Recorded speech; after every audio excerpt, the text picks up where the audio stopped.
Alors que le Rwanda a annoncé le samedi 7 juin son retrait immédiat de la CEEAC, la Communauté économique des États de l'Afrique centrale, la RDC, la République démocratique du Congo, réagit avec fermeté, y voyant une manœuvre politique pour échapper aux exigences de redevabilité dans la crise sécuritaire qui secoue l'Est congolais.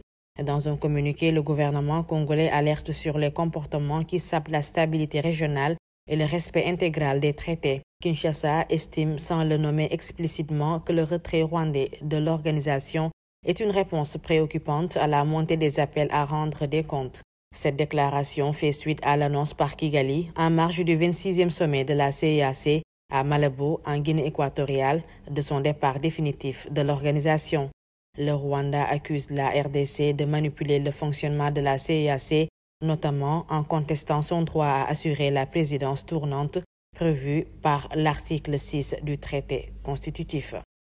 Le roi Mohamed VI a exhorté l'Afrique à s'approprier pleinement son destin maritime et à renforcer la coopération autour de ses espaces océaniques dans un message fort adressé aux participants du sommet l'Afrique pour l'océan qui s'est ouvert en début de semaine au Palais des Rois Sardes à Nice sous la coprésidence de la princesse Lalla Hasna et du président français Emmanuel Macron. Dans ce message lu par la princesse Lalla Hasna, le souverain a salué l'engagement personnel du président de la République française, son Excellence M. Emmanuel Macron, en faveur des océans, le qualifiant de geste aligné sur les temps présents où l'Afrique forte de ses voix, de ses atouts et de sa vision entend s'exprimer pleinement sur son destin maritime. Soulignant les paradoxes d'une richesse océanique encore peu protégée, le roi Mohamed VI a insisté sur la nécessité de passer d'une logique de potentialité à une logique d'appropriation. Le souverain a décliné la vision marocaine en 3 axes, la croissance bleue, la coopération sud-sud et les synergies atlantiques. Hichem Miraoui, un Tunisien victime d'un assassinat raciste en France, a été inhumé mercredi dans sa ville natale de Kérouan. Le 31 mai au soir, un Français de 53 ans a abattu Hichem Miraoui de 5 balles à Puget-sur-Argent, au sud de la France, avant de blesser un autre voisin de nationalité turque. Avant et après son acte, il a diffusé des vidéos racistes sur les réseaux sociaux. Dans la modeste maison familiale, le cercueil de Hichem a été accueilli par les larmes et cris de douleur de ses 6 sœurs, 2 frères et sa mère de 75 ans. Hichem Miraoui, un quadragénaire, avait quitté clandestinement la Tunisie vers la côte italienne avant d'aller en France dans la foulée de la révolution tunisienne de 2011. Les premiers ministres du Sénégal, Ousmane Sonko, et de la République du Congo, Anatole Collinet Makosso, ont tenu jeudi à Dakar une conférence de presse conjointe marquant l'aboutissement d'une matinée de travail consacrée au renforcement de la coopération bilatérale entre les 2 pays.